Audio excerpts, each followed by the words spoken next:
10 best this, 10 worst that, 10 times this because this is where it's at, what's up? 10 is a nice round number. It's my favorite number, so it makes me sad when I have to instead do 2 sets of 5, but for this list, it was damn necessary because me, you try and find more than 5 title reigns to come after a Money in the Bank cash-in that can honestly be classified as good. It is a real indictment of WWE's use of Money in the Bank in general because I certainly didn't have any trouble finding 10 terrible title reigns caused by Money in the Bank. It is a storytelling device that demands creativity, and the later we have gotten into Vince McMahon's career, the less creativity could be relied upon. So alas, here is the compromise. I'm Tempest hailing from partsFUNknown, and these are the 5 best and 5 worst post-Money in the Bank title reigns. But before we get on with our list, make sure of course that you've liked this video and given us a subscribe to help us get to our 250,000 sub goal, and make sure you check out the plethora of new shows here on partsFUNknown, including but not limited to No Holds Barred. I really love that show. You should watch it.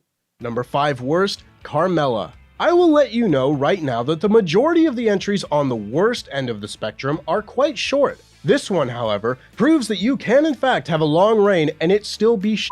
Luke Owen in particular hates this title reign, and I can't exactly blame him. My personal gripes with it come from all the brain-dead takes I heard about Charlotte beating Asuka at WrestleMania being a good thing, only for Charlotte to turn around and lose to Carmella at Backlash, and then for Asuka to lose to Carmella on 2 straight pay-per-views, rendering the Mania match pointless. While Luke's gripe is that the storyline of Carmella's reign were that they kept telling us on TV that she sucked and she's not deserving to be champion, and then she kept winning and going toe-to-toe with Asuka and Charlotte, making her character wildly inconsistent. Boiled his piss, he says. And all this doesn't even take into account that all those pay-per-view matches, you know, the ones with Charlotte and Asuka, were dreadful.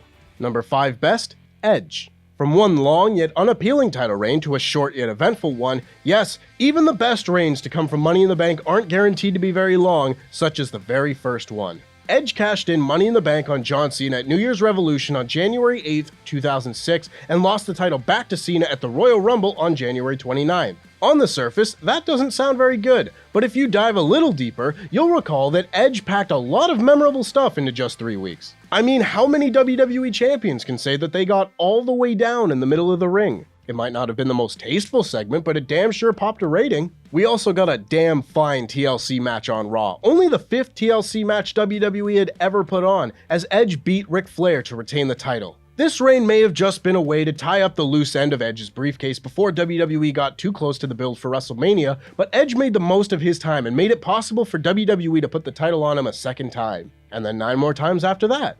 Number 4 worst, Sheamus. Sheamus in 2023 facing Walter for the Intercontinental title is by far the best Sheamus there has ever been. You look stupid Sheamus with the mohawk, beads in his beard, a rip-off Steve Austin shirt, and the League of Nations backing him up is maybe the worst Sheamus there has ever been. Perhaps the let me tell you an Irish tale, fella, World Heavyweight Champion smiling Sheamus, but it's close. The end of 2015 was a bad time for WWE, the lowest point in the Roman Reigns as a top guy era, and Raw ratings were hitting new lows seemingly every week with Sheamus as WWE Champion having cashed in Money in the Bank on Roman Reigns at Survivor Series. This was such a pointless decision. WWE was desperately in search of a John Cena replacement, and in their hour of need, they turned to Sheamus as the heel to pull the John Cena out of Roman Reigns, of which there was none. This reign only lasted 22 days before Sheamus dropped the belt back to Reigns with precisely nothing gained but some promos about tater tots. Number 4 best, Daniel Bryan.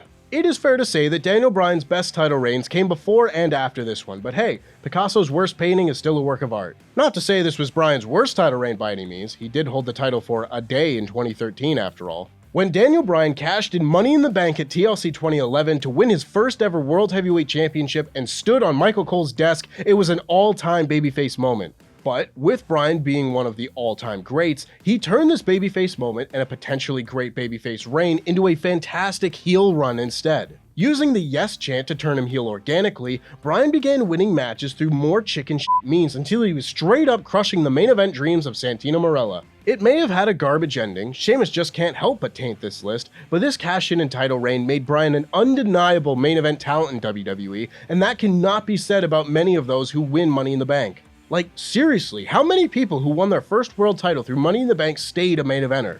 Edge, CM Punk, Bryan, Seth Rollins. That might be it. which makes it even more impressive for Bryan to be in a list so exclusive. Number 3 worst, Nikki ASH. You know that list I just spoke of?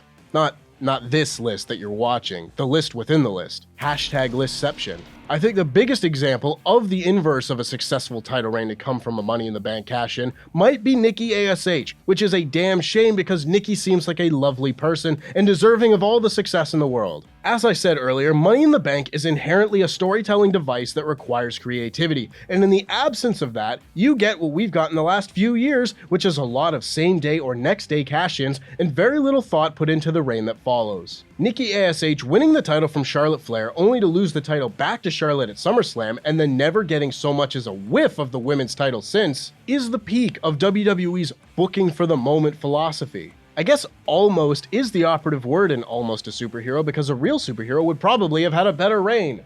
Number 3 best, Bayley. Somehow WWE f***ed up the main roster run of Bayley until this moment. Even the most un-f***upable character to come out of NXT was no match for WWE's booking.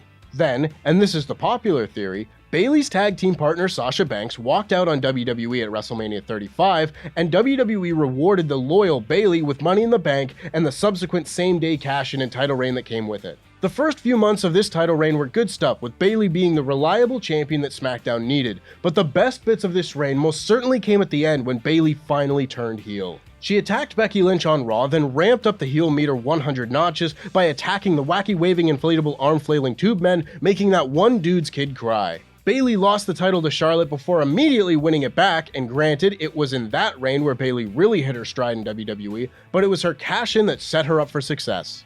Number 2 worst, The Miz. Now before people get on my ass for talking shit about The Miz's WWE Championship reign following his 2010 cash-in on Randy Orton, which I was entirely ready to talk shit about, that reign was long listed. This entry is for his 2021 cash-in. The Miz waited a full decade for another chance to hold the WWE Championship, and then somehow it was even more shit than his first. Granted, his first was not meant to be shit, and this one was, but that doesn't mean it gains any points. The shortest reigning champion to come from a Money in the Bank cash-in, The Miz cashed in on Drew McIntyre following Drew's Elimination Chamber match in 2021 thanks to some help from Bobby Lashley. In return, Lashley got a title match against Miz the following week on Raw, and I will give you 10 seconds to look at Bobby Lashley and The Miz and guess who won that match. If you guessed The Miz, I now own your house. Sorry, that was in the fine print. The Miz held the WWE title this time for only 8 days, and even if it was by design, that is an objectively shit reign for the person that is supposed to be the top champion of your company.